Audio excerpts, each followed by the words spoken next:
Thank you. तर माझ्या प्रिय सगळ्यांचं येशू ख्रिस्तामध्ये स्वागत आहे. देवाला धन्यवाद. तुम्ही वेळात वेळ काढून परमेश्वराचं वचन ऐकायला आलात त्याबद्दल तुमचे मनापासून आभार. सर्वांचं स्वागत आहे येशू ख्रिस्तामध्ये. तर माझ्या प्रियानं आपण देवाच्या वचनामध्ये जाऊया, प्रार्थना करूया. धन्यवाद आमच्या स्वर्गीय देवा, तुझ्या पवित्र नावाची स्तुती करतो. देवा, तुझ्यासारखा चांगला देव कोणी नाही माझ्या प्रभू येशू. तू आतापर्यंत आम्हाला चांगलं सांभाळलंस, तुला धन्यवाद देतो. तुझ्या प्रिय लेकरांना आतापर्यंत चांगलं सांभाळलंस, तुला धन्यवाद देतो. हे प्रभू, ही तुझी निवडलेली पवित्र लोक आहेत माझ्या प्रभू येशू. या सर्वांना तू खूप प्रेम करतो दे बापा. प्रभू, आतापर्यंत त्यांच्या परिवारात जे काही चढ उतार आले त्या प्रत्येक परिस्थितीत तू त्यांना चांगल्या रीतीने सांभाळलंस म्हणून आम्ही तुला धन्यवाद देतो. आज तुझ्या प्रिय लेकरांची वचनाद्वारे भेट घे दे बापा. बोलणारा मी नसून माझ्या पित्याचा पवित्र आत्मा या ठिकाणी बोलू दे. ऐकणारे कान दे, समजणारा मन दे. ते बापा, आमचे आत्मिक डोळे उघड, आत्मिक कान उघड माझ्या प्रभू, जेणेकरून तुझ्या वचनांचं प्रकाशन जे आम्हाला प्राप्त होईल. बायबल संत देवानी जे रहस्य आहे ते युगापासून जे गुप्त ठेवलेलं आहे ते त्याच्या प्रिय पुत्राच्या द्वारे ते आम्हाला ते रहस्य प्रगट केलेलं आहे. तर देवबापा, ते तुझं रहस्य आम्हाला प्रगट कर. आजचं जे वचन आहे या वचनाद्वारे आम्हा सर्वांचे आत्मिक नेत्र उघडले जाऊ दे आणि प्रभू तुझ्या नावाचा गौरव दे. तो या ठिकाणी उंचावला जा, गौरव जा आणि आम्ही घटले जाऊ दे. पुढचा वेळ काळ प्रभू तुझ्या हातात देतो. आम्ही तुझ्या अधीन आणि स्वाधीन होतो. ही प्रार्थना प्रभू येशू ख्रिस्ताच्या पवित्र नावात मागतो म्हणा, ऐक पित्या. Amen amen. Praise Lord. माझ्या प्रियाने येशू ख्रिस्तामध्ये सगळ्यांचं स्वागत आहे. तुमच्याकडे बायबल असेल तर तुम्ही बायबल उघडून वाचू शकता. वही पेन असेल तर वही पेन असेल तर तुम्ही लिहून घेऊ शकता. आजचा वचनाचा विषय आहे, पाप कशाला म्हणतात आणि या पापाचा परिणाम आपल्या जीवनावर कसा होतो याविषयी आपण ऐकणार आहोत. फार महत्वाचा संदेश आहे. हा संदेश ऐकून तुम्ही आशीर्वादित होणार आणि ज्यांना तुम्ही हा संदेश सांगणार ते लोक तुमचं एवढं नाव काढतील की म्हणतील, ब्रदर सिस्टर, हा जो तुम्ही संदेश सांगितलाय ना, याद्वारे आमची आत्मिक डोळे खरंच येशू ख्रिस्ताने उघडलेले, असं तुम्ही स्वतः साक्ष देणार आणि तुमच्यासाठी लोक साक्ष सांगणार. तर माझ्या प्रियानो, हा संदेश मिस करू नका.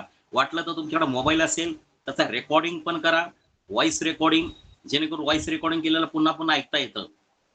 ते तुमच्या फायद्याचं होणार. आणि लिहून पण घ्या. फक्त 1 तास संदेश आहे पण पूर्ण आत्मिक नेत्र उघडणारा संदेश असणार आहे. तर या ठिकाणी प्रभूचा गौरव असो, प्रभू येशूचा गौरव असो. आपण देवाच्या वचनामध्ये जाऊया.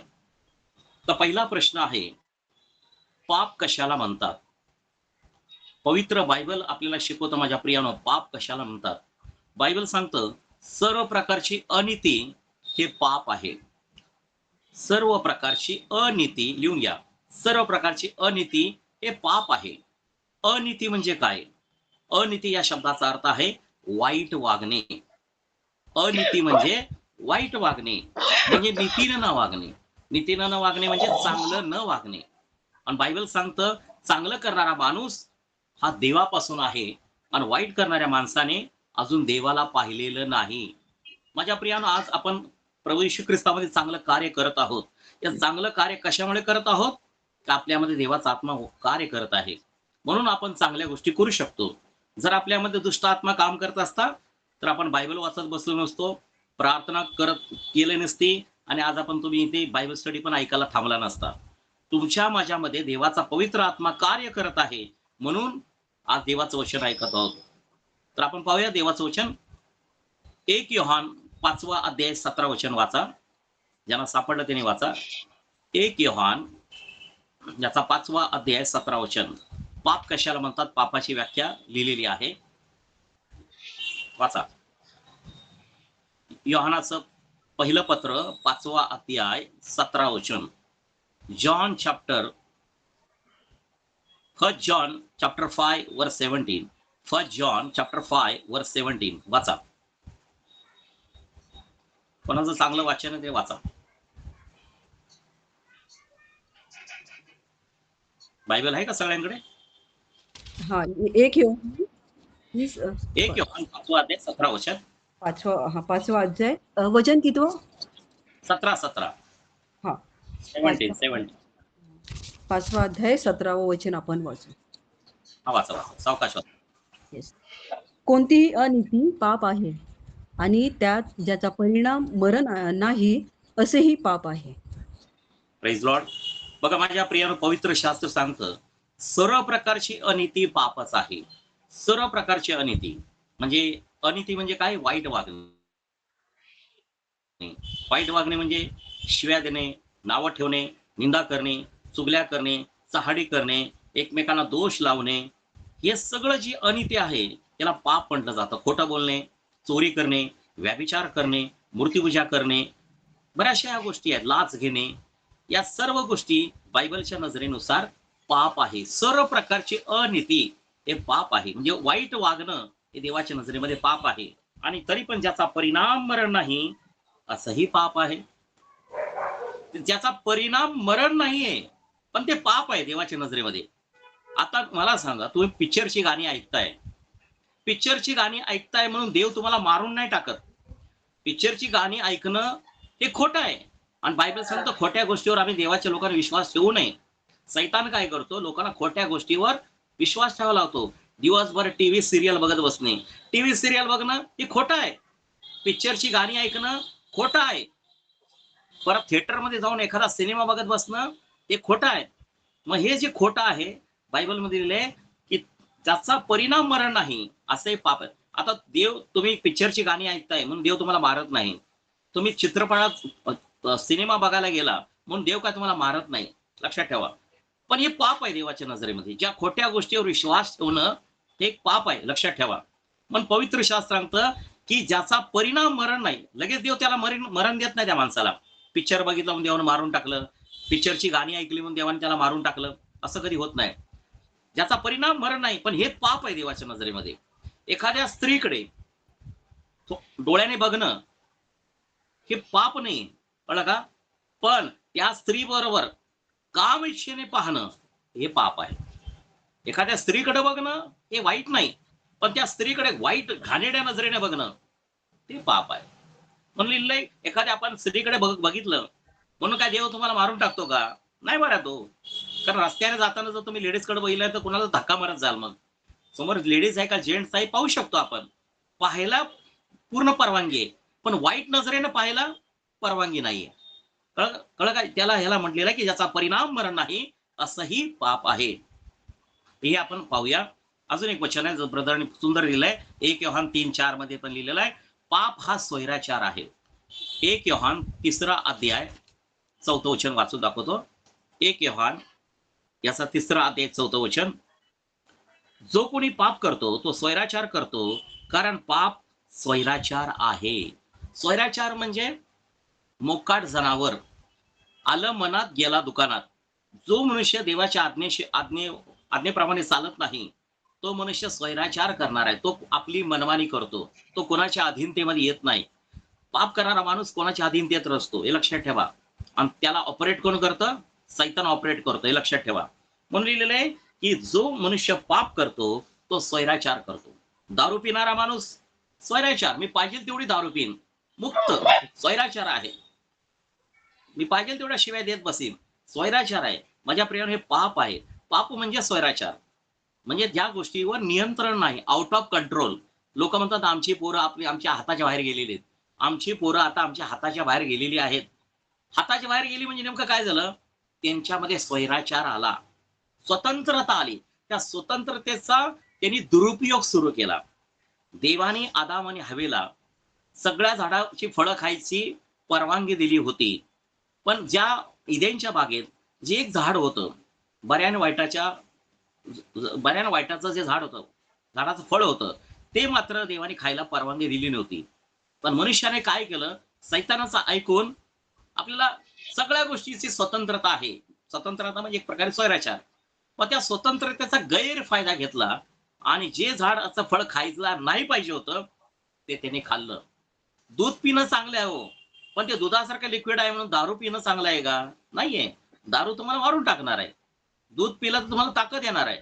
मग काय घ्यायचं आणि काय नाही घ्यायचं हे देखील देवानी माणसाला शिकवलेलं आहे. पण मनुष्य आज काय केलंय? मनुष्याच्या रक्तामध्ये पाप असल्यामुळे मनुष्य पापच करत राहतो. जसं दावीद म्हणतो, हे परमेश्वरा, मी जन्मताच पातकी आहे, मी जन्माला आल्यापासूनच पापी माणूस आहे, असं स्वतः दावीद कबूल करतो. माझ्या प्रियानं, पापाचं वेतन काय आहे? मरण आहे. पापाचं वेतन मरण आहे. आणि जो पाप करणारा माणूस आहे, बायबल सांगतं, तो सैतानापासून आहे. जो मनुष्य पाप करतो, समजायचं त्याला कोण चालवतो? त्या माणसाला सैतान चालवतो, पवित्र आत्मा चालवत नाही. पोर्नोग्राफी पाहत बसणे रात्रभर टीव्हीवर, मोबाईलवर. सो हे सैतान करायला लावतो. घाणेरडे उघडे नागडे कपडे असलेले स्त्रियां या पुरुषांकडे बघून त्या घाणेरड्या गोष्टी, घाणेरड्या वासनेने बघत राहणं हे पाप आहे. वचन 1 योहान 3 अध्याय 8 वचन, 1 योहान असा 3 अध्याय 8 वचन सांगतं, पाप करणारा सैतानाचा आहे, कारण सैतान प्रारंभापासून पाप करत आहे. आणि सैतानाचे कृत्य नष्ट करण्यासाठीच देवाचा पुत्र येशू ख्रिस्त प्रगट झाला. येशू ख्रिस्त कशासाठी या जगात प्रगट झाला? बायबल लिहिलेला आहे, पाप करणारा माणूस हा सैतानाचा आहे. मग जर तुम्ही आम्ही जर पाप केलं तर तुम्ही आम्ही कोणाचे लोक हो? सैतानाची लोक हो. माझ्या प्रियानो, आम्ही देवाच्या लोकांनी पाप करायचं नाही. पाप करणारा माणूस हा सैतानाचा आहे आणि सैतान प्रारंभापासून काय आहे? पाप करत आहे. सैतान कधीपासून पाप करत आहे? From the genesis. स्वर्गामध्ये असताना सैतानाने काय केलेलं आहे? पाप केलेलं आहे. कुठे केलेलं आहे? बायबल सांगतं, ज्यावेळेला एजेकेल याचा 28 अध्याय 16 वचनात लिहिलेलं आहे, पाप काय इदेनच्या बागेत नव्हतं आलं. बायबल सांगतं पाप आहे ना, हे स्वर्गामध्ये सैतानाकडे आलेलं आहे. उपदेश सॉरी एजेकेल 28:16 वाचूया वचन. एजेकेल याचा 28वा अध्याय 16 वचन. एजेकेल 28 अध्याय 16 वचन वाचून दाखवतो तुम्हाला की हे पाप. तुझा व्यापार मोठा असल्यामुळे तुझ्या हृदयामध्ये तू पातक केलंस, म्हणून मी तुला भ्रष्ट समजून परमेश्वराच्या पर्वतावरून लोटून दिलं. हे पाखर घालणाऱ्या करुबा म्हणजे सैताना, त्या अग्निप्रमाणे झगझगणाऱ्या पाषाणातून काढून मी तुझा नाश केला आहे. I have destroy your devil. परमेश्वर म्हणत आहे. तर माझ्या प्रियानो, परमेश्वर म्हणत आहे की सैतानाचा व्यापार मोठा होता. देवाने सैतानाला स्वर्गामध्ये एक मोठा वर्शिपर म्हणून मोठी सेवा दिली होती. He was a great worshipper. तो चांगला वर्शिप करणारा परमेश्वराने बनवलेला स्वर्गदूत होता. आणि बायबल सांगतं देवाने सैतानाला फार सुंदर बनवलं होतं. तो कसा होता? सर्वांग सुंदर. सैतान हा कसा होता? परमेश्वराने लिहिलं आहे बघा 14 वचनामध्ये, तू पाखर घालणारा अभिषेक्त करूब होतास. मी तुझी तशी योजना केली होती. तू देवाच्या पवित्र पर्वतावर होतास. तू अग्नीप्रमाणे झगझगणाऱ्या पाशातून हिंडत असायचा. तुला निर्माण केलं त्या दिवसापासून तुझ्या ठाई अधर्म दिसेपर्यंत तुझी चालचलन यथायोग्य होती. तुझा व्यापार मोठा असल्यामुळे तुझ्या हृदयात अपकारस्पदी शिरून तू पातक केलंस, म्हणून मी तुला भ्रष्ट समजून परमेश्वराच्या पर्वतावरून लोटून दिलं. हे पाखर घालणाऱ्या करुबा, त्या अग्नीप्रमाणे झगझगणाऱ्या पाषाणातून काढून मी तुझा नाश केला आहे. तुझ्या सौंदर्याच्या अभिमानाने तुझं हृदय उन्मत्त झालं आहे. म्हणजे देवाने त्याला एवढं सौंदर्य दिलं होतं. Devil was so beautiful. माझ्या प्रियानो, सॉरी ब्युटिफुल नाही, हँडसम. सैतान हा खूप हँडसम होता. तुझ्या सौंदर्याच्या अभिमानाने तुझं हृदय उन्मत्त झालं. तुझ्या वैभवाने तुझी बुद्धी भ्रष्ट झाली आणि मी तुला जमिनीवर आपटलं आणि राजाने तुझा तमाशा पाहावं म्हणून त्याच्याकडे तुला टाकलं. स्वर्गातनं देवाने या सैतानाला खाली फेकलं. म्हणून येशू ख्रिस्त म्हटला, सैतान स्वर्गातून विजेसारखा खाली कोसळताना मी पाहिलेला आहे. सैतानाला येशूने कसं पाहिलं? बघा वाचूया वचन. लूक याचा 10वा अध्याय 18 वचनात प्रभू येशू ख्रिस्त काय म्हणत आहे? सैतानाला देवाने प्रभू येशू ख्रिस्ताने कसं पाहिलेलं आहे? आकाशातून पडताना पाहिलेलं आहे. लूक याचा 10वा अध्याय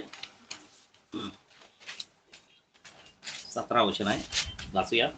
लूक याचा 10वा अध्याय 17 वचन, सॉरी 18 वचन. तेव्हा त्याने त्यांना म्हटलं, सैतान आकाशातून विजेसारखा पडला हे मी पाहिलं. सैतान आकाशातून विजेसारखा, जशी वीज खाली पडते ना, तसं सैतान विजेसारखा खाली पडलेला मी पाहिला आहे. Devil is a fallen angel. माझ्याप्रमाणे हा स्वर्गदूत एकेकाळी होता. लुसिफर नावाचा स्वर्गदूत होता, पण तो खाली पडला. म्हणजे या जगात जे पाप आलं, पहिलं पाप कुठं आलं? स्वर्गामध्ये आलं. आणि ते पाप कोणी केलं? सैतानाने. आणि सैताने अख्ख्या जगाला पापाचा गुलाम बनवलं. हे आपल्याला लक्षात असलं पाहिजे. आता आपल्याला कळलं की पापाचा हा जो पाप कोणामुळे झालेला आहे? सैतानामुळे झालेला आहे. आणि पाप जे आहे हे पाप नंतर इदेनच्या बागेमध्ये आलं, ते फळ खाल्ल्यामुळे. हा जो पाप जे आहे मनुष्याच्या जीवनामध्ये, हे पाप कसं जन्माला येतं ते आज आपण पाहणार आहोत. मनुष्याच्या जीवनात जे पाप येतं ते कसं येतं? बायबल सांगतं, प्रत्येक मनुष्य वासनेने ओढला जातो आणि तो भुलवला जातो आणि तो मोहात पडतो. प्रत्येक मनुष्य वासनेने कायला ओढला जातो, तो भुलवला जातो, तो मोहात पडतो, वासना गर्भवती होऊन पापाला जन्म देते आणि ते पाप मरणास उपजवतं. हे प्रोसेस आहे माझ्या प्रियानो. पाप जन्माला कसं येतं आणि पापाच्या आधारे जगामध्ये मरण कसं येतं, हेही बायबलमध्ये लिहिलं गेलंय. वाचूया वचन, याकोब याचा पहिला अध्याय 14 आणि 15 वचन. याकोबाचं पत्र पहिला अध्याय 14 आणि 15 वचन. तर प्रत्येक माणूस आपल्या वासनेने ओढला जातो व भुलाला जातो व मोहात पडतो व वासना गर्भवती होऊन पापाला जन्म देते आणि पाप परिपक्व झाल्यावर मरणास उपजवतं. कुठलाही मनुष्य डायरेक्ट मरत नाही, लक्षात ठेवा. प्रत्येक मनुष्य लिहिलेला आहे, बायबल सांगतं वासनेने ओढला जातो. आपण रस्त्यानं चाललोय, पण वडापावच्या गाडीचा वास आल्यावर पुढे गेलेला माणूस परत त्या वासाने रिटर्न येतो. पुढे गेलेला माणूस गाडीवरनं परत त्या वासाने रिटर्न येतो. मग ती वासना काय करते, वडापावची वासना माणसाला परत मागं खेचते. प्रत्येक मनुष्य वासनेने ओढला जातो आणि बायबल सुद्धा त्या वासनेच्या द्वारे तो भुलवला जातो. जसं ती आदाम आणि हव्वा त्या वासनेने त्या फळाकडे बघायला लागली आणि वासनेने फळाकडे बघायला लागल्यानंतर ते फळ खायची त्यांच्या मनात इच्छा झाली. इच्छा झाली म्हणजे ते भुलवले गेले आणि मोहात पडले. मोहात पडलं पापाशी जडलं, बहकुनिया गेलं, मेंढरू हरवलं, मेंढरू हरवलं. वासना गर्भवती होऊन, त्यानंतर वासना काय झाली, प्रेग्नेंट राहिली. वासना गर्भवती होऊन तिने पापाला जन्म दिला. आपल्या डोळ्यामध्ये एखाद्या परक्या स्त्रीविषयी घाणेरडी वासना आली की आपल्या त्या स्त्रीला उपभोगण्याची घाणेरडी वासनेद्वारे पाप आपल्या मनामध्ये जन्म घेतं आणि पापाद्वारे परक्या स्त्रियांशी माणसं व्याभिचार करतात आणि त्यामुळं त्या मनुष्याच्या जीवनावर शाप येतात. पण वासना गर्भवती होतून पापाला जन्म देते आणि पाप परिपक्व, 5 रुपयाची चोरी करणारा मनुष्य 5 करोडचा दरोडा टाकतो. लहानपणी 5 रुपयाची पेन्सिल चोरणारा मुलगा एक मोठा दरोडेखोर होतो. कसा होतो? 5 रुपयाची पेन्सिल चोरताना आईने त्याचे कान पिळले नाही. एका माणसाने काय केलं, एक मस्त पेंटिंग बनवलं, एक पेंटिंग, आणि मला देवदूताचं पेंटिंग बनवायचं आहे म्हणून त्याने काय केलं, एका प्रसूती ग्रहामध्ये ज्या ठिकाणी मुलं जन्माला येतात त्या ठिकाणी एक लहान गोंडस बाळाला जन्म दिला होता एका आईने. आणि त्या मुलाचं त्या चित्रकाराने अमेरिकेमध्ये सुंदर असं पेंटिंग बनवलं आणि पेंटिंग बनवल्यानंतर ते चित्र अमेरिकेमध्ये ठेवण्यात आलं. तर अमेरिकेतल्या लोकांना खूप सारं ते चित्र आवडलं आणि म्हणतं ते चित्र एका एंजल सारखं, स्वर्गदूतासारखं लोकांना वाटलं आणि त्या पेंटिंगचे त्या चित्रकाराला करोडो रुपये मिळाले. करोडो रुपये मिळाले. मग काही दिवसांनी 20 वर्षानंतर त्याच चित्रकाराला वाटलं की आता आपण देवदूताचं चित्र बनवलेलं आहे, आता यावेळेला आपण सैतानाचं चित्र बनवूया. काय करूया? सैतानाचं चित्र बनवूया. म्हणून त्याने मनात विचार केला, सैतानासारखा दिसणारा मनुष्य या पृथ्वीवर कोण आहे, त्याला सर्च करूया.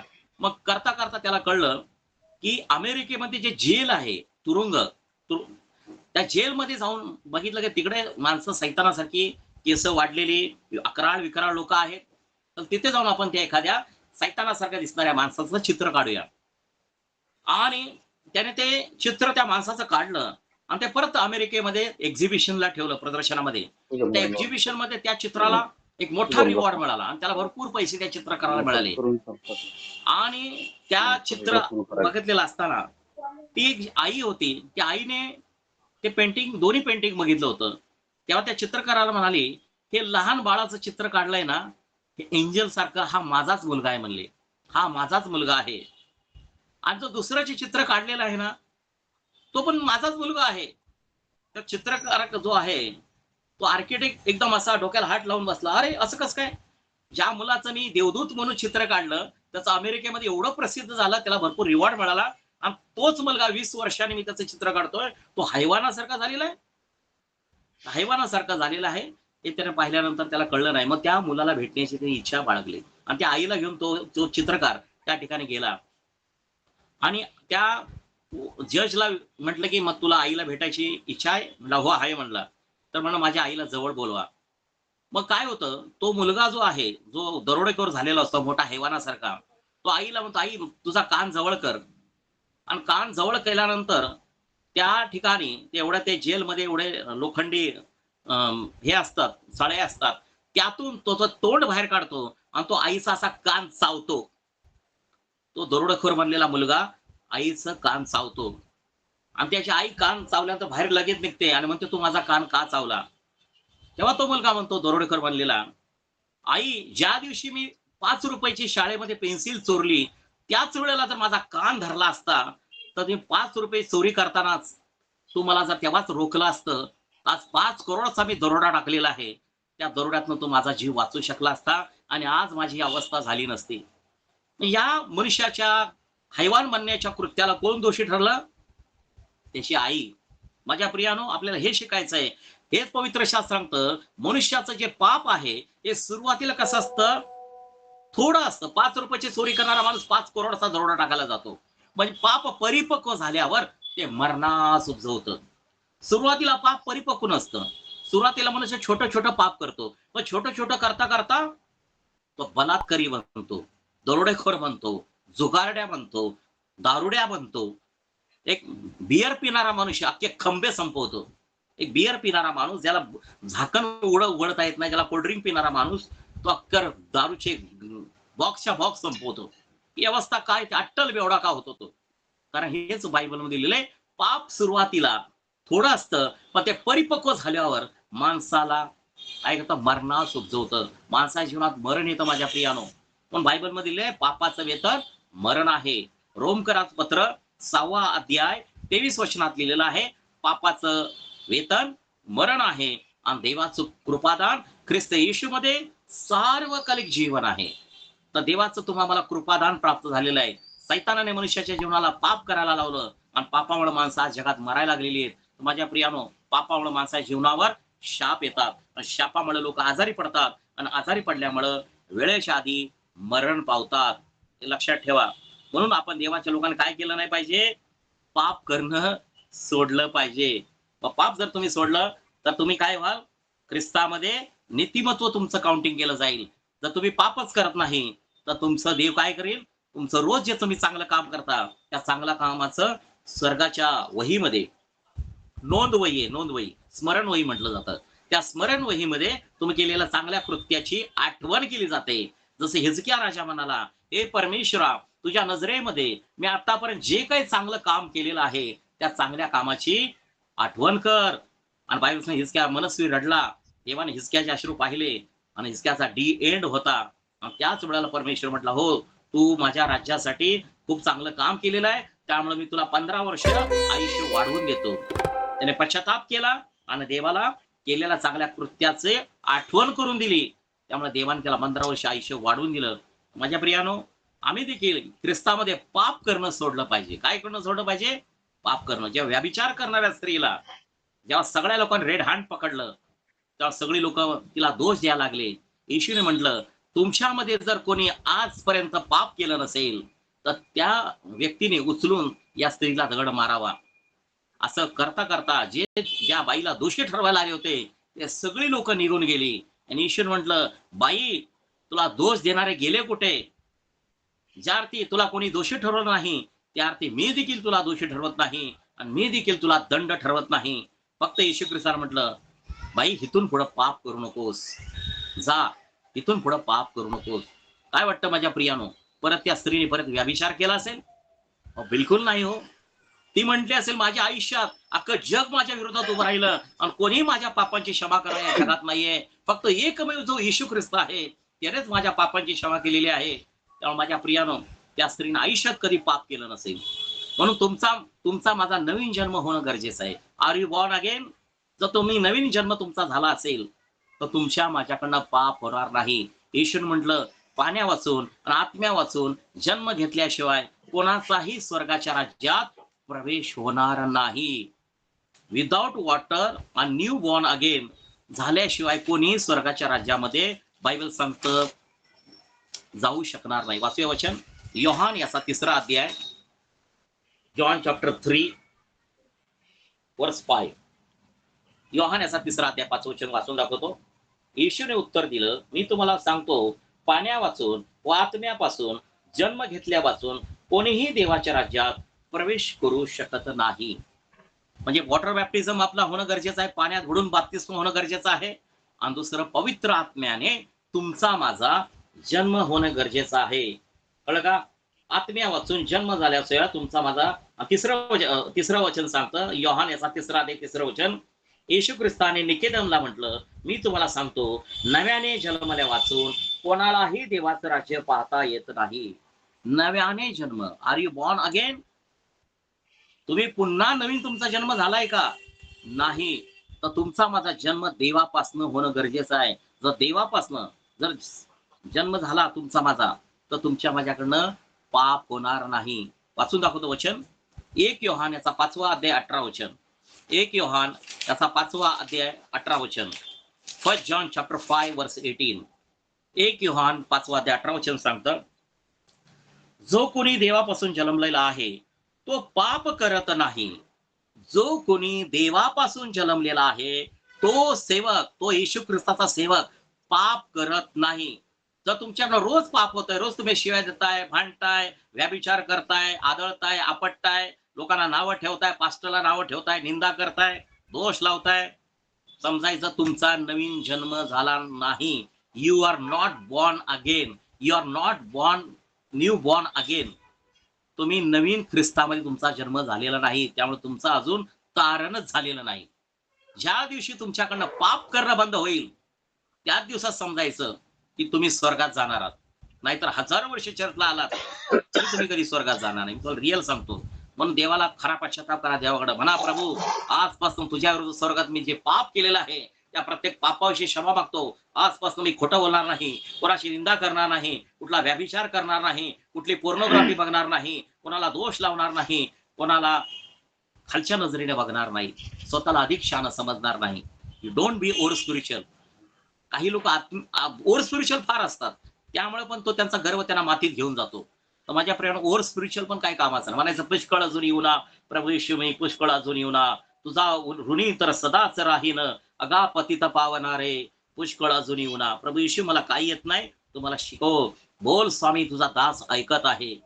अशी एवढी नम्रता आपण धारण केली पाहिजे. म्हणून लिहिलेलं आहे, जो कोणी देवापासून जन्मलेला आहे तो मनुष्य पाप करत नाही, हे आपल्याला ठाऊक आहे.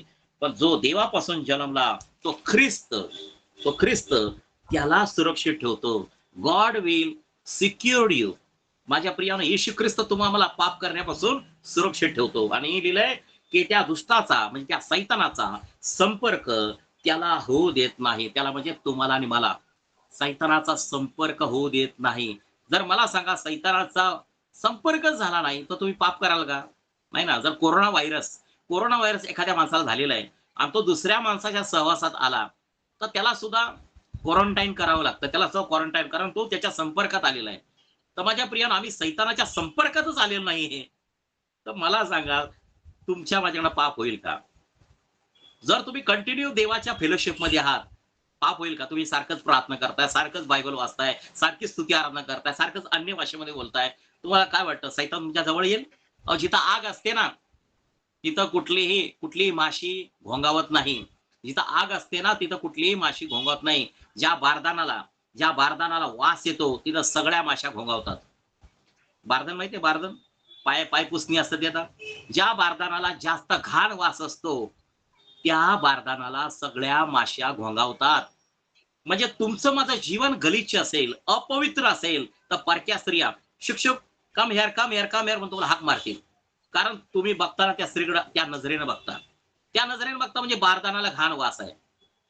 घाणेरड्या नजरेने तुम्ही परक्या स्त्रीकडे बघताय, समजायचं माशा घोंगावणार, लोकांचे कॉल येणार, are you alone, can you spend with some time for with me. काही लोकांचे फोन पण येतात, तुम्ही एकटे आहात का? तुम्ही आमच्यासाठी थोडा वेळ काढू शकता का? आपण फ्लर्टिंग करूया, आपण चॅटिंग करूया, आपण डेटिंगला जाऊया. असं सैतानाची कॉल येणं सुरू होतात. कोणाचं? ज्याचं बारदान खराब आहे, ज्यांच्या बारदानाला वास येत आहे, त्यांच्या बारदानाच्या अवतीभोवती माशा घोंगावत राहतात. सगळे वाशा म्हणजे वासना, पापाची वासना घोंगावत राहते. माझ्या प्रियानो, आपलं जीवन, आपलं अंतःकरण ख्रिस्तामध्ये स्वच्छ असलं पाहिजे. म्हणून इथे लिहून ठेवलेलं आहे की जो मनुष्य, ज्या माणसाचा जन्म देवापासून झालेला आहे त्यात तो कधी पाप करत नाही, हे आपल्याला ठाऊक आहे. आणि जो कोणी देवापासून जन्मला आहे तो ख्रिस्त जो आहे तो तुम्हाला आणि मला कशी करतो, सुरक्षित ठेवतो आणि त्या दुष्ट सैतानाचा संपर्क त्याला होऊ देत नाही. आपल्याला सैतानाचा संपर्क होऊ देणार नाही परमेश्वर, जर तुम्ही आम्ही आमचा जन्म देवाच्या आत्म्यापासून झालेला आहे. Are you born again? Are you born by the spirit? तुम्ही आत्म्यात तुमचा जन्म झालाय का? तर नक्कीच बायबल सांगतं, जितक्याला देवाचा आत्मा चालवतो ते देवाचे पुत्र आहेत. आम्हाला जगाचा आत्मा चालवत नाही, आम्हाला भ्रांतीचा आत्मा चालत नाही, आम्हाला देवापासून मिळालेला पवित्र आत्मा जो आहे तो आम्हाला चालवतो. मग रोमकराच्या पत्रामध्ये पौल काय म्हणतो पाहूया. रोमकराचं पत्र याचा 8वा अध्याय, रोमकराचं पत्र याचा 8वा अध्याय 14 वचन. रोमकराचं पत्र 8वा अध्याय 14 वचन. कारण जितक्यांना देवाचा आत्मा चालवत आहे तितके देवाचे पुत्र आहेत. आम्हाला कोणाचा आत्मा चालवतोय? आपल्याला आता जगाचा आत्मा नाही चालत. लोक म्हणतात मी लय डोक्यानं चालतो, डोक्यानं. पण डोक्यानं चालणारा माणूस त्याला कुठला आत्मा चालवतो? जगाचा आत्मा चालवतो. तो म्हणतो मी लय डोक्यानं, माझ्या डोक्याला लय भारी, मी लय हुशार आहे सगळ्यांपेक्षा, असं तो म्हणतो. तो कुठलाही माणूस, तो कुठला? जगाचा आत्मा. जगाचा आत्मा आहे तो जगातल्या गोष्टीवर, म्हणून बायबल म्हणले जे जगातला आहे तो जगातल्या गोष्टीवर विश्वास ठेवतो, पण तुम्ही मी स्वर्गातले आहोत म्हणून स्वर्गीय गोष्टीवर विश्वास ठेवतो. पण जितक्यांना देवाचा आत्मा चालवत आहे तितके देवाचे पुत्र आहेत. You are son of God. माझ्या प्रियानो, तुम्ही आम्ही देवाची मुलं आहोत. जर देवाचा आत्मा तुम्हाला चालवत असेल आणि जगाचा आत्मा चालवत असेल तर समजायचं आम्ही अजूनही देवाच्या आत्म्याने आमचा जन्म झालेला नाही. आम्ही नामधारी ख्रिस्ती आहोत. नामधारी ख्रिस्ती कोणी स्वर्गात जाणार नाही, हे लिहून ठेवा. तर माझ्या प्रियानं आमचा नवीन जन्म होणं गरजेचं. आज आपल्याला कळलेलं आहे की पाप कशामुळे होतं, का पाप कशाला म्हणतात हे आता आपल्याला कळलेलं आहे. आता पुढचा पॉईंट लिहून घ्या, फार हायर लेवलला जाणार आहे. फक्त तुमचं डोळे आणि कान एकदम टवकारले असावेत. आता हे पॉईंट फार महत्वाचे आहेत, स्पीड मध्ये जाणार आहे. पापाचा परिणाम काय होतो? आता दुसरा टॉपिक चाललेला आहे, पापाचा परिणाम आपल्या जीवनावर काय होतो. Reaction in our life when we are doing sins. जर आपण पाप करत असू त्या पापाचा परिणाम आपल्या जीवनावर कसा होऊ शकतो हे आता आपण ऐकणार आहोत. बघा, बायबलमध्ये लिहिलेलं आहे, गालिलकर जे आहेत येशू ख्रिस्ताकडे जेव्हा शिष्य आले आणि शिष्याने येशूला विचारलं की प्रभू येशू, गालिल मधली जी गालिलकर लोक होती, दे वॉज रायचियस, ते नीतिमान लोक होती, तरी ते लोक वेळेच्या आधी का मरण पावली? ते देवावर विश्वास ठेवणारी लोक होती, का वेळेच्या आधी मरण पावली? ते येशू ख्रिस्ताने एक वाक्य सांगितलं, गालिलकर यासाठी वेळेच्या आधी मरण पावले कारण त्यांनी पश्चाताप केला नव्हता. ते धर्मी होते, नीतिमान होते, पण ते पाप करत होते.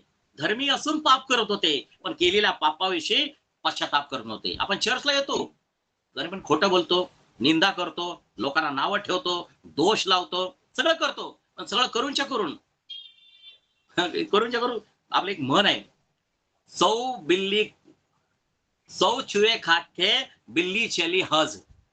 100 चुहे खाके बिल्ली चली हज. याचा अर्थ काय? 100 उंदर खाऊन एक मांजर म्हणते आता मी तीर्थयात्रेला चालले. अरे अशी तीर्थयात्रा काय 100 उंदर खाल्ली तू? आणि असा पश्चाताप होतो का? तर माझ्या प्रियानो, असंच आहे. मनुष्य जेव्हा पाप करतो त्या पापासाठी लगेच देवाकडे पश्चाताप करत नाही, आणि पश्चाताप न केल्यामुळं त्याला अचानक त्याच्या जीवनावर मरणाचा आघात होतो.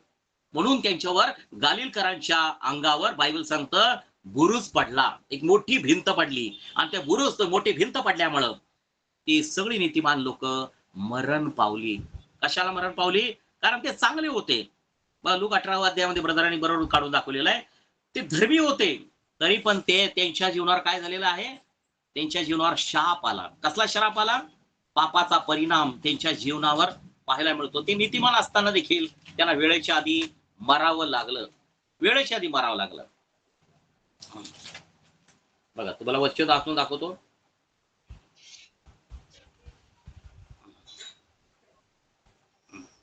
कुठल्याही वचनात आहे brother? Kunal brother? Sir, look ह्याच्या 13वा अध्याय 3 ते 5. लूक याचा 13वा अध्याय. ओके ओके 2 ते 5. Okay, right. Thank you so much brother. Luke याचा 13वा अध्याय 3 ते 5. मी तुम्हाला सांगतो, तरी पण तुम्ही जर पश्चाताप केला नाही तर तुम्हा सर्वांचा त्यांच्यासारखाच नाश होईल. किंवा त्या 18 जणांना सिलोआतील बुरुज पडला व ते ठार झाले. यरूशलेमात राहणाऱ्या सर्व माणसांपेक्षाही अधिक अपराधी होते असं तुम्हाला वाटतं काय? मी तुम्हाला सांगतो, पण तुम्ही पण जर पश्चाताप केला नाही तर तुम्हा सर्वांचा त्यांच्याप्रमाणे नाश होईल. माझ्या प्रियाने 18 लोकांनी काय केलं नव्हतं? पश्चाताप केला नव्हता. ते देवावर विश्वास ठेवणारी लोक होती. यहोवा परमेश्वर विश्वास ठेवणारी असताना देखील ते पाप करत होते. आणि पाप केल्यामुळं त्यांनी देवाकडे कधीच लवकर पश्चाताप केला नाही. आणि पश्चाताप न केल्यामुळं अचानक त्यांच्या जीवनावर काय केलं? बुरुज पडला. एक मोठी भिंत, दगडाने भरलेली मोठी भिंत त्यांच्यावर बुरुज येऊन पडला. आणि सगळी 18च्या 18 धार्मिक लोक, नीतिमान लोक मेली ऑन दी स्पॉट इन्काउंटर. देवाच्या नजरेमध्ये मेली. का मेली? येशू म्हणला, त्या लोकांनी पश्चाताप केला नाही तसं तुम्ही लोकांनी पण चर्चला येऊन जर पश्चाताप केला नाही, खोटं बोलताय, पाप करताय, चोऱ्या माऱ्या करताय, लांड्या लबड्या करताय, निंदा करताय, दोष लावताय, चुगल्या करताय, चहाडीखोर करतात, व्याभिचार करताय, जार कर्म करताय, हे सगळं पाप करून जर तुम्ही आम्ही जर पश्चाताप करत नसू तर परमेश्वर म्हणतो अशा माणसाला वेळेच्या आधी मरण येऊ शकतं. म्हणून आम्ही देवाच्या लोकांनी रोज पश्चाताप करायचं. रोज म्हणायचं, प्रभू येशू, मी तुझ्या विरुद्ध स्वर्गात केलेलं प्रत्येक पाप मी कबूल करतो. मला माझ्या पापांची क्षमा कर आणि पुन्हा ते पाप माझ्याकडनं होऊ देऊ नकोस. हे प्रभू, तू म्हणला माझी कृपा तुला पुरेशी आहे. तुझ्या कृपेने प्रभू येशू माझं तारण कर आणि मला योग्य आत्म्याने चालव आणि त्या पापाच्या मार्गाकडे मला जाऊ देऊ नकोस. तर माझ्या प्रियानं असं देवाकडे प्रार्थना केली पाहिजे. अशी जर आपण देवाकडे प्रार्थना केली तर देव तुमच्या माझ्या पापांची क्षमा करेल, हे आपल्याला कळलेलं आहे. पुढे आपण बायबल सांगतं पापाचा परिणाम काय होतो, की आता आपण देवाचे लोक या नात्याने आता आपण पापाला मेलेली आहोत, पापासाठी मेलेली लोक आहोत आणि सदाचरणासाठी जगणारी लोक आहोत. मग आपल्याला आरोग्य मिळतं. हे स्वतः पेत्राने म्हटलेलं. वाचे वचन 1 पेत्र याचा 2रा अध्याय 14 वचन वाचू. 1 पेत्र याचा 2रा अध्याय 14 वचन वाचून दाखवतो. 24 वचन, क्षमा करा, 24. त्याने स्वतः तुमची आमची पापे स्वदेही वाहून क्रूस खांबावर नेली, अशासाठी की आपण पापाला मेलेले होऊन सदाचरणासाठी जगावे आणि येशूला बसलेल्या माराने तुम्ही निरोगी झालेले आहात. तर माझ्या प्रियानो, आम्ही येशू ख्रिस्ताला बसलेल्या माराने निरोगी कधी होतो? तर आम्ही पापासाठी आता मेलेला असून सदाचरणासाठी जर जगू तर तुम्हाला कुठलाही आजार होणार नाही. आता आम्ही पापाला मेलेले आहोत. बघा, मेलेली कोंबडी आगीला भीत नसते. मेलेली कोंबडी असते ना, ती आगीला भीत नसते. ज्या माणसाची नजर मेलेली आहे, प्रत्येक स्त्री आपली आई आणि बहीण आहे, या नजरेने जर तुम्ही आम्ही पाहत असू तर तुमच्या माझ्याकडे व्याभिचाराचं पाप होणार नाही. कारण आता आम्ही पापाला मेलेले असून सदाचारण्यासाठी जगतो. प्रत्येक स्त्रीला आमची सिस्टर, आमची मदर याच नजरेने आम्ही पाहतो आणि बोलतो. काही लोक बोलतात सिस्टर, मदर, पण आतनं एक नंबर डाकू असतात. असे चोर लोक, अशा चोर लोकांना ते ओळखतो. लक्षात ठेवा. माझ्या प्रियानं बायबल दिलंय, प्रभू आपल्या लोकांना ओळखतो. Who is a true servant of God. खरा देवाचा सेवक कोण आहे हे प्रभू येशूला माहिती आहे. कोणी सांगायची गरज नाही की मी खूप देवाचा अभिषिक्त सेवक आहे. कोणी जगाला ओरडून सांगू नका की मी लय लय लय धुतल्या तांदळासारखा आहे, मी खूप धार्मिक आहो, तुम्हाला नाही माहिती अजून. असं कोणाला सांगायला जाऊ नका. एक उदाहरण सांगतो.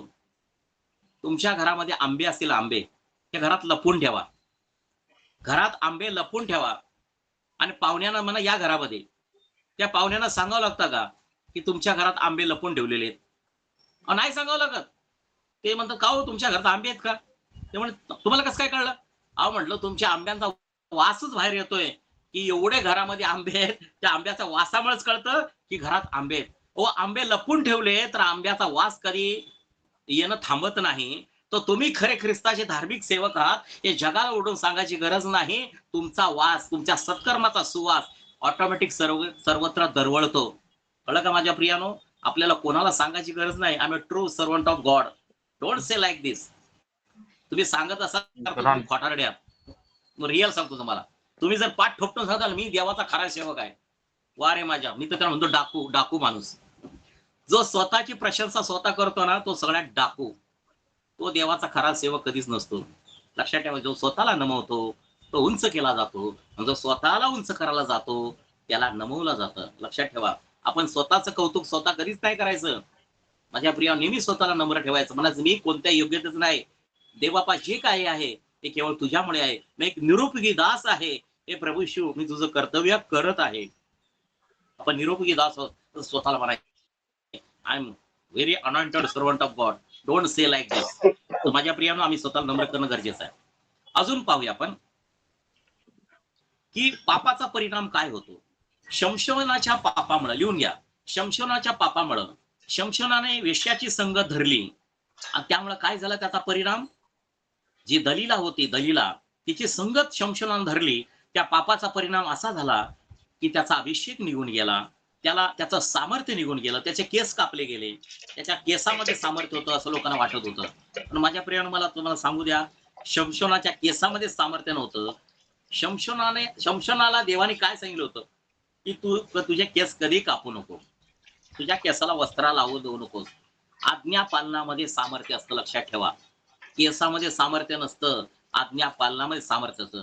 त्याने देवाच्या आज्ञेचं पालन न करता शमशोनाने आपल्या जीवनाचं सिक्रेट एका अनबिलिव्हर लेडीजला सांगितलं. अविश्वासू दलीला, त्या दलिलेच्या आत्म्याने त्याचं सगळं सिक्रेट मनातलं उघडून त्याला बाहेर काढलं आणि सांगितलं तुझ्यात एवढी ताकद कुठनं आली. तर तो म्हटला माझे केस आयुष्यात कधी कापले गेले नाहीत, जर माझ्या केसाला जर कोणी वस्त्रा लावेल तर माझ्या शरीरातले सगळं सामर्थ्य निघून जाईल आणि मी एक कमजोर मनुष्य होईल. ते आपल्या जीवनाचं रहस्य, पासवर्ड, ओटीपी, सीबीवी सगळं सांगून बसला. आपल्या जीवनाचं पासवर्ड, ओटीपी कोणाला सांगायचं नसतं. तसं आपल्या जीवनाचं रहस्य हे कोणाला सांगायचं नसतं. माझ्या बँकेत एवढे पैसे आहे, मी इकडे जागा घेणार आहे, इकडे फ्लॉट घेणार आहे, माझा हा उद्या प्लॅन आहे, तो उद्या प्लॅन आहे, सांगायचं नसतं. माझ्या प्रियानो, मराठीत म्हणतात झाकली मूठ लाखाची तर उघडली तर ती लोकांची. आपण सगळ्या गोष्टी सगळ्यांपुढे उघडून सांगायच्या नसतात.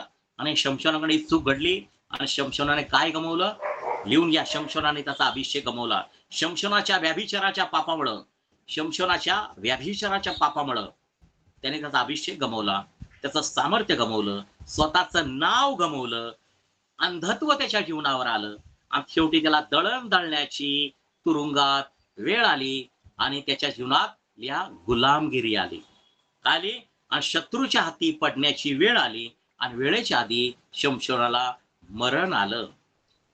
शमशोनाला कोणी मारलं? हु किल्ड शमशोन? लोक म्हणतील Palestine people. No no no, शमशोन किल्ड हिमसेल्फ. शमशोनाला पलिष्ठी लोकांनी नाही मारलं, शमशोनाला स्वतःने स्वतःलाच मारलं. लिहून घ्या. स्वतःचा पासवर्ड सांगून बसला आणि सगळं बँक अकाउंट झिरो झालं. सगळं बँक अकाउंट झिरो. सगळ्या शत्रूला, सायबर क्राईम लोकांना, सायबर गुन्हेगारांना आपलं सगळं अकाउंटचं सगळं बॅलन्स सांगून बसला, ओटीपी सांगून बसला.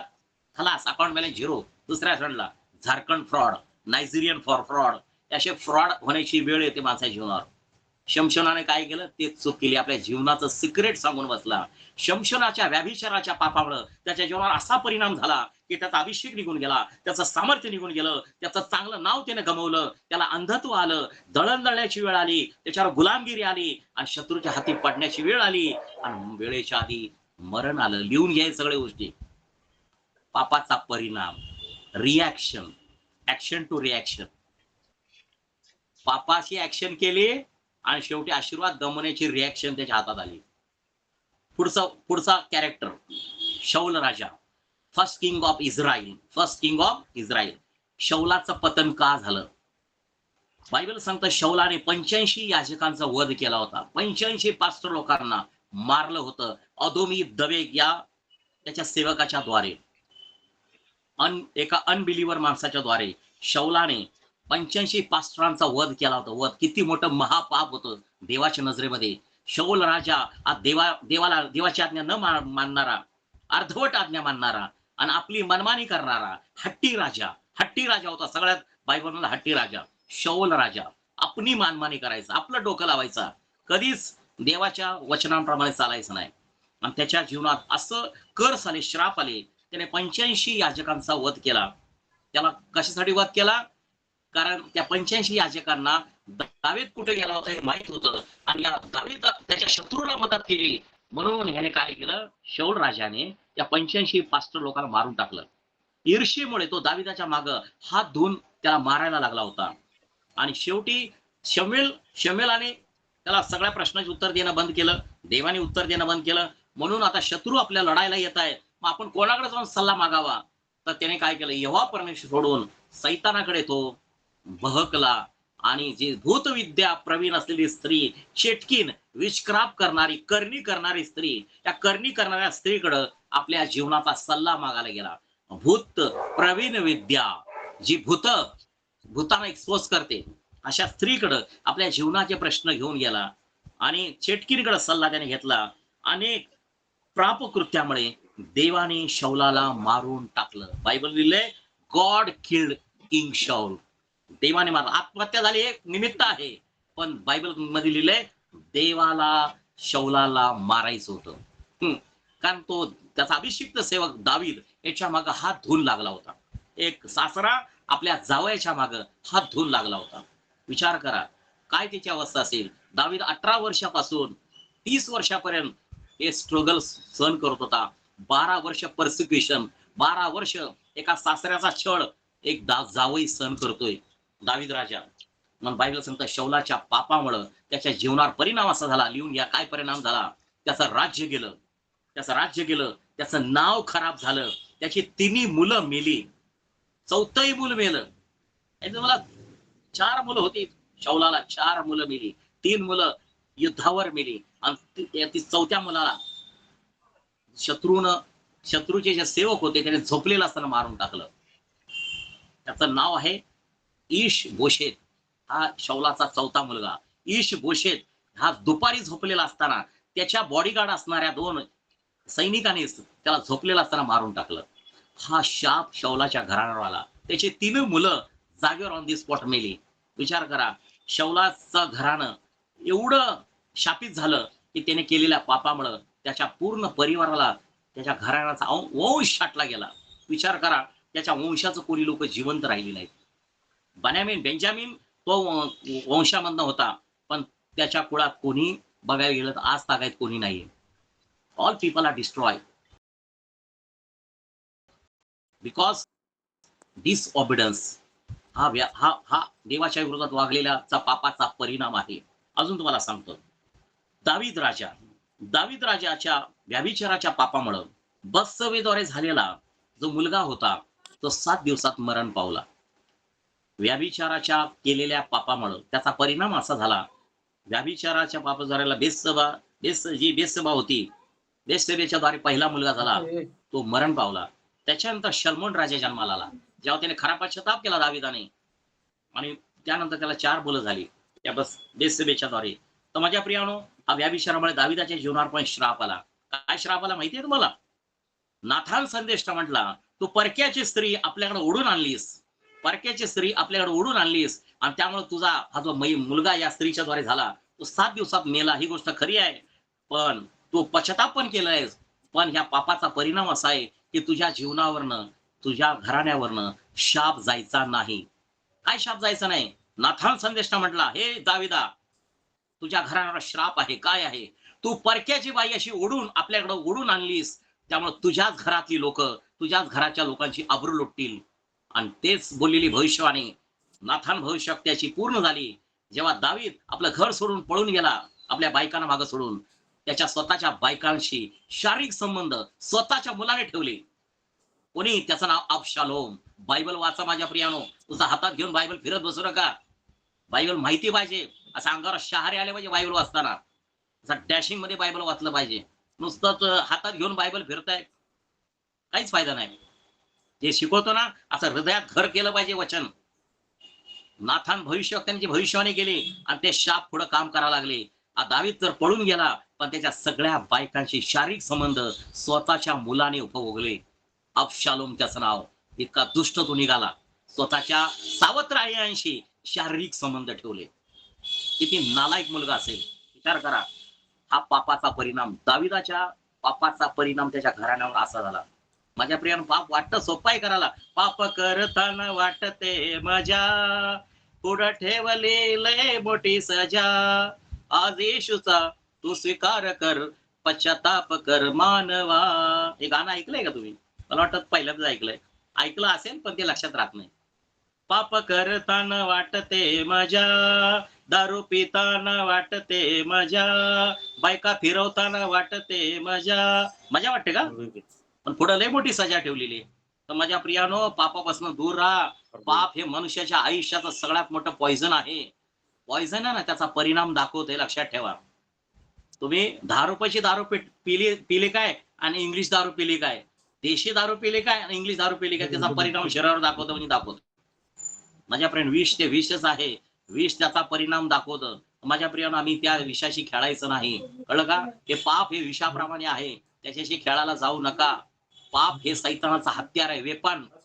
सैतान अख्ख्या जगाला कशाच्याद्वारे हाणून पाडतो. या पृथ्वीचे जेवढे बलवान माणसं आहेत त्या सगळ्यांना हाणून पाडतो सैतान, फक्त पाप नावाच्या हत्याराद्वारे. प्रत्येक किती मोठा ताकदवार बलवान माणूस द्या, त्या पापाच्या द्वारे त्याची उचलवांगडी करून तो आस्त्याचं नसतं करून टाकतो सैतान. तितका लबाड आणि लबाडीचा बाप आहे सैतान. पण अख्ख्या जगावर सैतान राज्य करतोय. कशामुळं? पापामुळं. पण तुमच्या माझ्यावर सैतान का राज्य करू शकत नाही? त्याचं कारण आहे, बायबल लिहिलेलं आहे, तुमच्या माझ्यावर देवाची कृपा राज्य करते, त्यामुळे पाप आमच्यावर सत्ता करू शकत नाही. Praise Lord. We are not under the book of law, we are under the grace of the God. आम्ही आता नियमशास्त्राच्या शापाच्या अधीन नाही.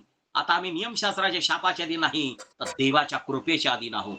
We are under grace. म्हणून माझ्या प्रियानो, पाप आमच्यावर सत्ता चालवत नाही, दादागिरी चालवत नाही पाप आमच्यावर, कळलं का? जर तुम्ही कुठल्या बँकेचं लोन घेतलं तर रिकव्हरीचे एजंट येऊन तुम्हाला त्रास देणार, चला बँकेचे हप्ते भरा, बँकेचे हप्ते भरा, तुमच्यावर बॉसगिरी करणार. आपण तुम्ही कर्जच घेतलं नाही तर तुम्हाला दादागिरी तुमच्यावर कोण करणार? आम्ही पापाचं लोन घेतलंच नाही तर पाप आमच्यावर सत्ता चालवेल का? आम्ही पापच केलं नाही, कर नाही त्याला डर कशाला? मी कोणाचं खाल्लंच नाही, मी कोणाची चोऱ्या-माऱ्या केल्याच नाही, कुठल्या बायांची व्याभिचार केलाच नाही, तर माझ्याकडे रिकव्हरी कोण मागल? कोणी नाही मागू शकत. कर नाही त्याला डर कशाला? तर माझ्या प्रियानो, आम्ही जर तिकीट काढलं नाही तर सगळ्या रेल्वेची माणसं आपल्याला टीशी दिसतात. म्हणजे तिकीट काढलेलं आहे तो माणूस तर टीसीला सुद्धा धक्का देऊन पुढे जातो. तो घाबरत नाही का तिकीट काढलेलं आहे. ज्याने तिकीट काढलं तो रेल्वेच्या कुठल्याही माणसाला घाबरत नाही, कळलं का? पण ज्याने तिकीट नाही काढलं त्याला सगळी माणसं टीशी दिसतात, तो घाबरत घाबरत आयुष्य जगत असतो. तर माझ्या प्रियानो, आम्ही डर डर के मैं तो जी रहा था, डर से मुझको यीशु ने खींच निकाला, जंजीरों में जो जकड़ा हुआ था, तोड़कर मुझको आजाद है किया.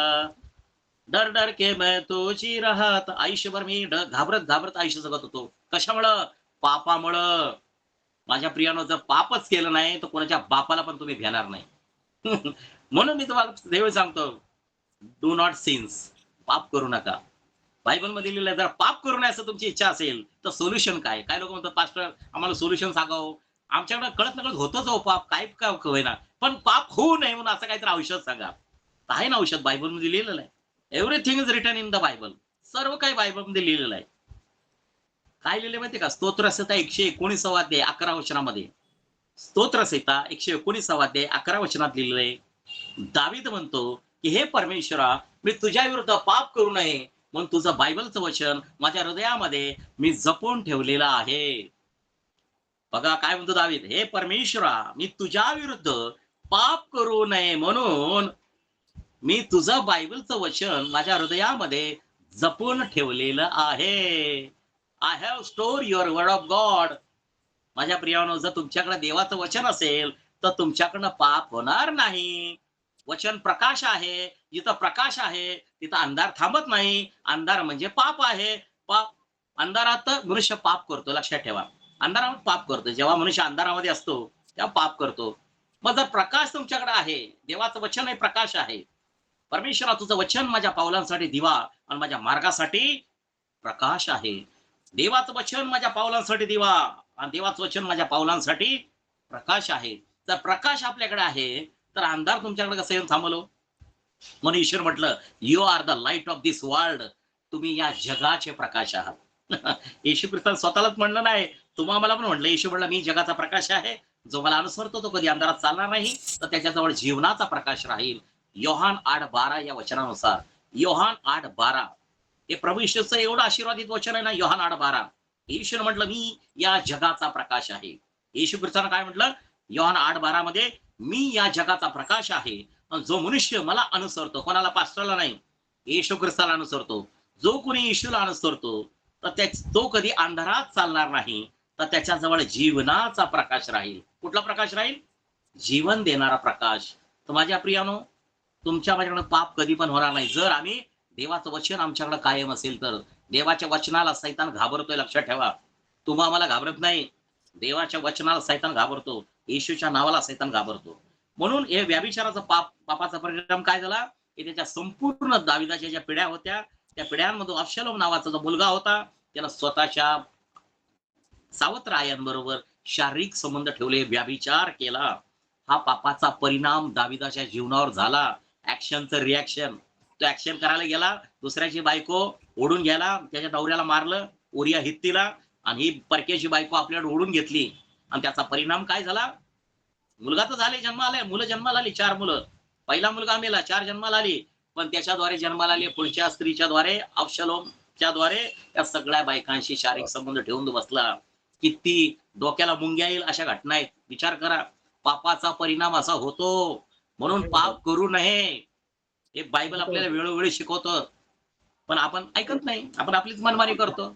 उसमें क्या पूरी दुनिया करती है, उसमें कौन सी बड़ी बात है, पूरी दुनिया सिगरेट पीती है, मैं थोड़ा लू तो क्या फरक पडता है. अरे पूरी दुनिया नरकात चाललेली आहे, तुला पण जायचं का? तुम्हाला जायचंय नेमकं कुठं? स्वर्गात जायचं का नरकात जायचं? चॉईस तुमच्या हातात आहे, लक्षात ठेवा. तुम्हाला नरकात जायचं का स्वर्गात जायचं तुमच्या हातात आहे. देव कोणत्याही माणसाला नरकात पाठवत नाही, लक्षात ठेवा. देव कोणत्याही माणसाला नरकात पाठवत नाही. प्रत्येक मनुष्य आपल्या इच्छेने आज नरकात चाललेला आहे. सैतानाने नरक डेकोरेटिव्ह नाही केलेलं आहे. कालच म्हटलं होतं, सैतान काय करतो? नरकाकडे जाणारा रस्ता डेकोरेटिव्ह करतो. आज अख्खं जग सैतानाच्या मार्गावर का आहे? कारण तो नरकाकडे जाणारा रस्ता त्यानं डेकोरेटिव्ह केलेला आहे. आणि त्यामुळे अख्खं जग सैतानाच्या मार्गाकडे एक दिवशी नरकात जाऊन पडणार आहे. तर माझ्या प्रियानो, आपण त्या ठिकाणी जाऊ नये म्हणून आपण देवाकडे खरा पश्चाताप केला पाहिजे. अजून आपण पाहूया, शौलाचा जो चुलत भाऊ होता. किती वेळ आहे? 5 मिनिटं आहे ना? ओके, 8:30 पर्यंत घ्यायचं का? ठीक आहे. शौलाचा जो 12 मिनिटं आहेत फक्त. शौलाचा जो चुलत भाऊ आहे त्याचं नाव नेराचा पुत्र अबनेर म्हणून होता. माहितीये तुम्हाला? शौलाचा बाप त्याचं नाव कीश. लिहून घ्या, शौलाचा बाप, शौलाच्या बापाचं नाव कीश. किशाला पुत्र होते कीश. किशाचा भाऊ होता नेर. आणि शौलाने आपला सेनापती जो आहे, कमांडर, तो ठेवला होता अबनेर कोण होता? शौलाचा चुलत भाऊ. लिहून घ्या, अबनेर हा शौलाचा चुलत भाऊ होता. मग त्याचा सेनापती अबनेर होता शौलाचा. म्हणजे किश आणि नेर हे दोघे सख्खे भाऊ. किश आणि नेर हे सख्खे भाऊ. किशाचा मुलगा शौल झाला इस्रायलचा पहिला राजा, आणि नेराचा मुलगा झाला सेनापती. तर ह्या परिवारात काय घडलं ते तुम्हाला सांगतो. शौलाचा चुलत भाऊ नेराचा पुत्र अबनेर यानं काय चूक केली अबनेराने? शौलाची जी बायको होती, शौल मरण पावला, योनाथान मरण पावले, त्याची 3 मुलं मरण पावली, शौलाची 3 मुलं मेली, कळलं का? आणि तो 4था मुलगा होता ईश बोशेत. आणि ह्याला चौकशी केली अबनेराची. काय रे म्हणले, माझ्या ऐकण्यात आलंय तू माझ्या बापाची जी बायको आहे, उपपत्नी, त्याला हिंदीमध्ये रखेल म्हणतात. रखेल म्हणजे ठेवलेली साध्या भाषेत. तर शौलाने उपपत्नी जी केली होती त्या उपपत्नीशी या अबनेराने शारीरिक संबंध ठेवले होते. आणि हे प्रश्न कोण विचारतोय? शौलाचा 4था मुलगा.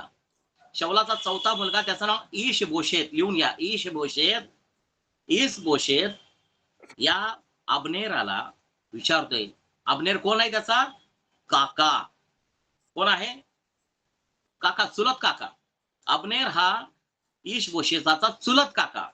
आणि तो कोण होता? कमांडर होता. कमांडर म्हणजे सेनापती. आणि ह्या लोकांना काय केलं, या अबनेराने स्वतःच्या भावाच्या बायकोशी शारीरिक संबंध ठेवले, म्हणजे वहिनीशी शारीरिक संबंध ठेवले, कळलं का? शौलाची उपपत्नी, तिचं नाव होतं रिस्पा. लिहून घ्या, रिस्पा. या रिस्पाशी शारीरिक संबंध कोणी ठेवले होते? अबनेराने. त्यामुळे हा प्रश्न विचारलाय कोणी? शौलाचा 4था मुलगा ईश बोशेताने. ईश बोशेत विचारतोय अबनेराला, चुलत्याला, अरे म्हटलं तू माझ्या सावत्र आईशी, सावत्र आई होती त्याची, सावत्र आईशी तू शारीरिक संबंध ठेवते, तुला बरं वाटतं का? तेव्हा हा जो अबनेर होता हा दुष्ट होता आणि त्याला तो आपली मनमानी करणार होता. आणि बायबल सांगतं त्याने शारीरिक संबंध ठेवले, पण चोराच्या उलट्या बोंबा तो त्याला दाबात ठेवायचा. कोणाला? ईश-बोशेताला दाबायला. छोटा मुलगा आहे, अरे मी तुझा काका, तू काय मला शहाणपणा शिकवतो का? बस. म्हणून तुझा बाप तर मेलाय, तुझे तिन्ही भाऊ मेलेले आहेत, तू 4 नंबरचा मुलगा, तू गपचे बस, माझ्या पुढे जास्त वटवट करू नको. म्हणून हा अब्नेर जो आहे याला कंट्रोलमध्ये ठेवायचा. आणि हा बारका पोरगा त्या काकाला विचारतोय, तू माझ्या सावत्राई शारीरिक संबंध कशाने ठेवले? तुला काय लाज बीज वाटते का नाही? असा प्रश्न बायबलमध्ये लिहिलेला आहे, सगळं वाचा तुम्हाला कळेल. त्यावेळेला बायबल सांगतं, या अब्नेराने शारीरिक संबंध ठेवल्यामुळे त्याच्या पापाचा परिणाम असा झाला की काही दिवसांनी यवाब जो होता, यवाब सेनापती कोण आहे? दाविदाचा सक्का भाचा. हे सगळ्या स्टोऱ्या माहिती पाहिजे तो, नाहीतर सगळं भुगावेल सगळं आपल्या डोक्याचा. रिअल सांगतो तुम्हाला, तुम्ही नुसतं बायबल वाचता पण कळत नाही म्हणलं ना, तुम्हाला सगळे कॅरेक्टर माहिती पाहिजे. त्यासाठी लय मन लावून बायबल वाचायचं. नुसतंच वाचायचं नाही, त्याचा परिणाम काय होतो ते पण तुम्हाला कळणार आहे. या यवाबाने काय केलं? अब्नेराला पर्सनली गाठून त्याचा मर्डर करून टाकला, त्याचा वध केला यवाबाने. यवाब सेनापती, दाविदाचा सक्का भाचा, सरुयेचा पुत्र. सरुआ कोण होती? दाविदाची बहीण होती. सरुयेचा पुत्र. हे 3 भाचे दाविदाच्या हाताखाली कामाला होते. आणि तो छोटा जो होता त्याला त्याचा वध ह्या अब्नेराने केला होता. म्हणून यहोवाला राग आला, माझ्या 3 नंबरच्या भावाला या अब्नेरानं मारलं ना, आता ह्याला काही सोडत नाही मी, याला आता सोडत नाही. हा आहे बन्यामीन वंशाचा आणि आम्ही आहोत यहुदी वंशाचे. हे बन्यामीन वंशाच्या लोकांना आता काही ठेवत नाही. म्हणून यहोवाने त्याचा काटा काढला आणि मध्ये त्याला गाठून, बायबल सांगतं, अब्नेराला मारून टाकलं.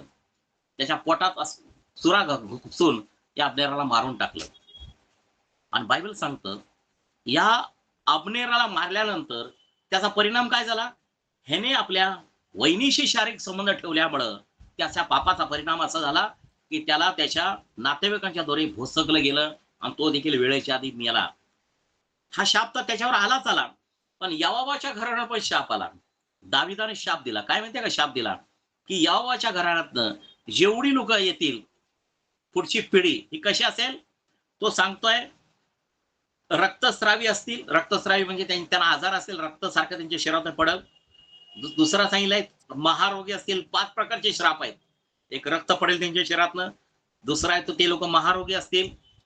आणि लिहिलंय की ते तलवारीने पडणारे असतील. तिसरा श्राप आहे, ते लोक तलवारीने पडतील. आणि असं लिहिलंय, चौथा आहे, ते लोक काठी टेकत चालतील, म्हणजे म्हाताऱ्या माणसासारखी. त्यांच्या घराण्याची पुढची पोर आहे ती काठी टेकत चालतील.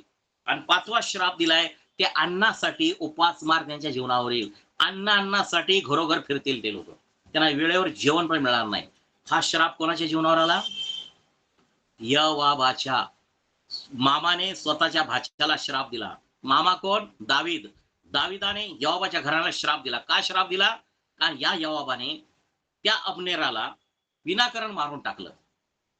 विनाकारण मारून टाकलं, कारण काही कारण नसताना त्याला मारलं. ठीक आहे, तुझा 3 नंबरचा भाऊ, तो त्याला चिडवायला गेला म्हणून त्याने मारलं. ते अब्नेराने स्वतःहून नव्हतं मारायचं होतं. यहोवाच्या 3ऱ्या भावाला अब्नेराला मारायचं नव्हतं. तो रनिंग मध्ये धावणारा होता 1 नंबरचा. त्याला तो म्हणतो, तू माझ्या मागे धावू नको, जा बाबा जा, तू मला चिडू नकोस. पण तो काय ऐका.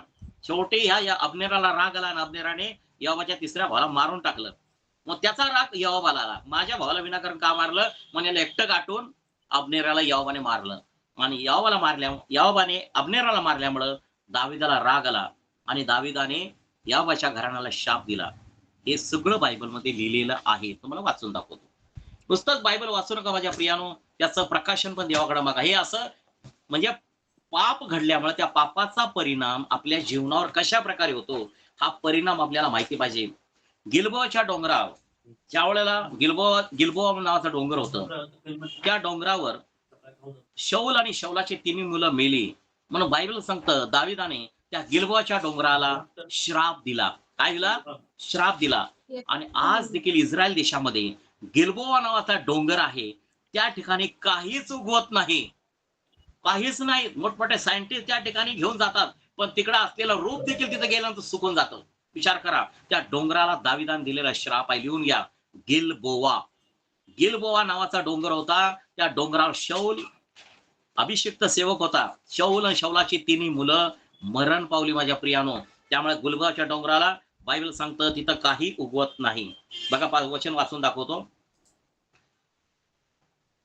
1 शमूएल याचा 31वा अध्याय 1 शमूएल याचा 31वा अध्याय 6 वचन, 1 शमूएल याचा 31 6 वचन. या प्रकारे शौल व त्याचे तिघे पुत्र व त्याचा शस्त्रभाग व त्याचे सर्व लोक एका दिवशी एकदम मृत्यू पावले. आणि खोऱ्याच्या पलीकडे आणि यार्द्यांच्या पलीकडे जे इस्रायल लोक होते त्यांनी पाहिले की इस्रायल लोक पळाले आहेत आणि शौल व त्याचे पुत्र मरण पावले आहेत. तेव्हा तेही आपली नगरे सोडून पळून गेले आणि बलिष्ठ लोक त्यात जाऊन राहिले. पुढे जाऊन राहिले, त्या ठिकाणी राहिले. मग पुढे आता वचन दाखवतो मला. आणि बायबल सांगतं त्या ठिकाणी गिलबोआच्या डोंगराला दाविदाने श्राप पण देऊन टाकलेला आहे आणि त्या ठिकाणी काही आता उगवत नाही. सध्या ही परिस्थिती आहे. तुम्हाला ते वचन वाचून दाखवतो. या शौलाला इतकं बेकार मरण आलं तर शौलाचं शरीर जाळून टाकण्यात आलं. त्याला दफन नाही केले, बायबलमध्ये लिहिलं जाळून टाकले. जाळून शौलाचं शरीर जाळून टाकण्यात आलं आणि त्याच्या मुलांची पण शरीर जाळून टाकण्यात आली. म्हणजे शौलाच्या घराण्यावर असा श्राप आला. त्याचा परिणाम, पापाचा परिणाम असा झाला की त्याला मरण पण चांगलं आलं नाही. शौलाला आत्महत्या करण्याची वेळ आली. शौलाचा शिर उडवलं गेलं, मुडकं छाटलं गेलं. विचार करा, म्हणजे हा परिणाम त्याच्या जीवनावर झाला. बघा 8 वचन. दुसऱ्या दिवशी मारलेल्या लोकांना नागवण्यास फलिष्टी लोक आले. त्या शौल व तिघे पुत्र गिलबोआ डोंगरात पडलेले त्यांना आढळले. शौल व त्याचे सगळे जे पुत्र आहेत ते गिलबोआ डोंगरात पडलेले आढळले. आता बघा इथे दाविदाने त्या ठिकाणी श्राप दिलेला आहे. 2 शमूएल याचा पहिला अध्याय, 2 शमूएल याचा पहिला अध्याय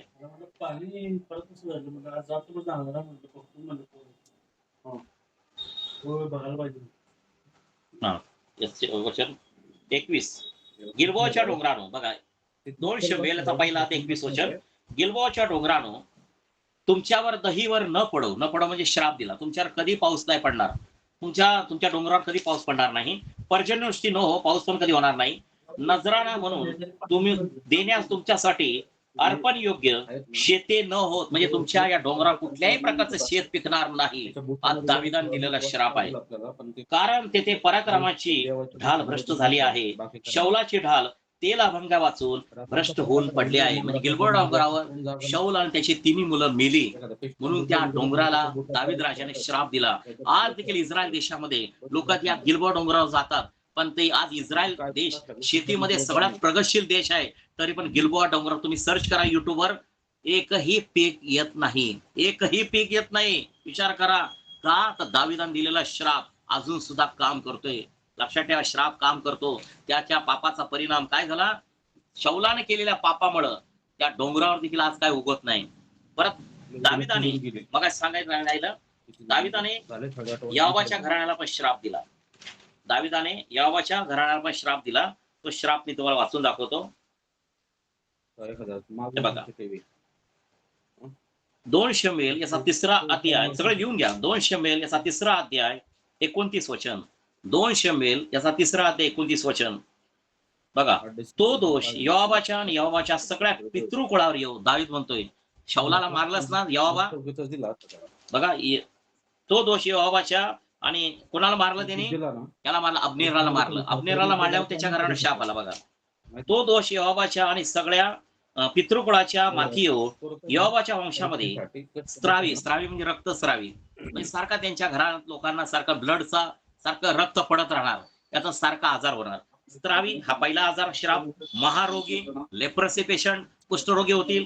तिसरा आहे काठी टेकत चालणारा, मग त्यांच्या घरात काठी टेकत चालणारी म्हातारी माणसं कशी असतात, असा श्राप त्यांच्या घराण्यावर येईल. योआबाच्या घराण्यावर तलवारीनं पडणारा, मग त्यांच्या घरात कोण ना कोण तलवारीने पडेल. आणि अन्नान्न करणारा, असा कोणी ना कोणी असल्यावर चून राहणार नाही. अन्नान्न 2 टाइम जेवणाला महाग असतील योआबाच्या घरातली लोक. हा श्राप दाविदाने दिलेला श्राप माझ्या प्रियानो. आजपर्यंत योआबाच्या घराण्यात हे 5 प्रकारचे श्राप काम करतायत.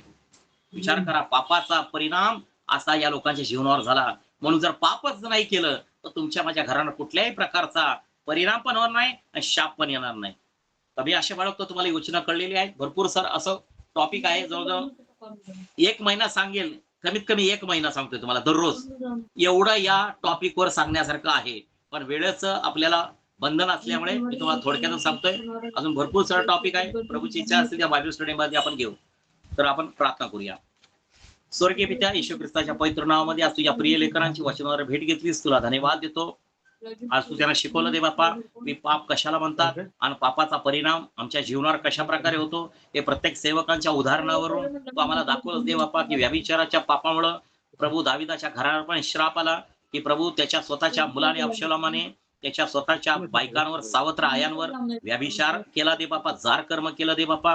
हा परिणाम त्याच्या जीवनावर झाला दे बापा. मनुष्य पाप मात्र करत जातो, पण त्याला माहित नाही की त्याची रिॲक्शन त्याच्या पुढच्या परिवारावर, त्याच्या पिढ्यांवर कशी येते हे कळत नाही. जसं योआबाने केलेलं पाप त्याला त्याच्या पुढच्या पिढ्यांना भोगावं लागलं दे बापा. जसं दे बापा शौलाने केलेलं पाप, शौलाने केलेल्या पापामुळे ते गिलबोआ डोंगरावर पण आज पण काही उगवत नाही दे बापा. हे सगळे श्राप दे बापा, चुकीचे केलेल्या पापामुळे त्याचे परिणाम आज लोकांना भोगावं लागत आहे दे बापा. तर मी प्रार्थना करतो देवा, जो कोणी या पापाच्या बंधनामध्ये असतील ते सगळे पापाचे श्राप या प्रत्येकाच्या जीवनात तुटले जाऊ दे, अशी मी प्रार्थना करतो. कुठलाही आजपासून कुठल्याही प्रकारचं ते पाप करता कामा नये. येशू ख्रिस्ताने म्हटलं, इथून पुढे पाप करू नको. जर पाप करशील तुझी पहिल्यापेक्षा तुझी वाईट दशा होईल. तर प्रभू, पहिल्यापेक्षा वाईट आमचं होतं जेव्हा आम्ही पुन्हा पुन्हा पाप करत राहतो. तर प्रभू, आम्ही पुन्हा पुन्हा पाप न करता आम्ही पाप करणं सोडून दिलं पाहिजे, खरा पश्चाताप केला पाहिजे आणि प्रभू येशूच्या मार्गाने चाललं पाहिजे. तर प्रभू, ही मंडळी तुझ्या मार्गाने चालू दे अशी मी प्रार्थना करतो. येशूने म्हटलं, जो कोणी मला अनुसरतो तो कधी अंधारात चालणार नाही, तर त्याच्याजवळ जीवनाचा प्रकाश राहील. तर योहान 8:12 या वचनानुसार प्रभू या सर्वांच्या जीवनात तुझा जीवनी प्रकाश असू दे अशी मी प्रार्थना करतो. हे सर्व प्रकारच्या श्रापातनं आणि पापातनं त्यांना तू बाहेर काढ अशी मी प्रार्थना करतो. या प्रत्येकाचं जीवन येशू जीवनात आशीर्वादित केलंस प्रभू, तुला धन्यवाद देतो. सर्व गौरव पित्या तुला देतो आणि ही प्रार्थना प्रभू येशू ख्रिस्ताच्या पवित्र नावात मागतो म्हणा, एक पित्या. Amen. Amen. Praise Lord. Thank you so much.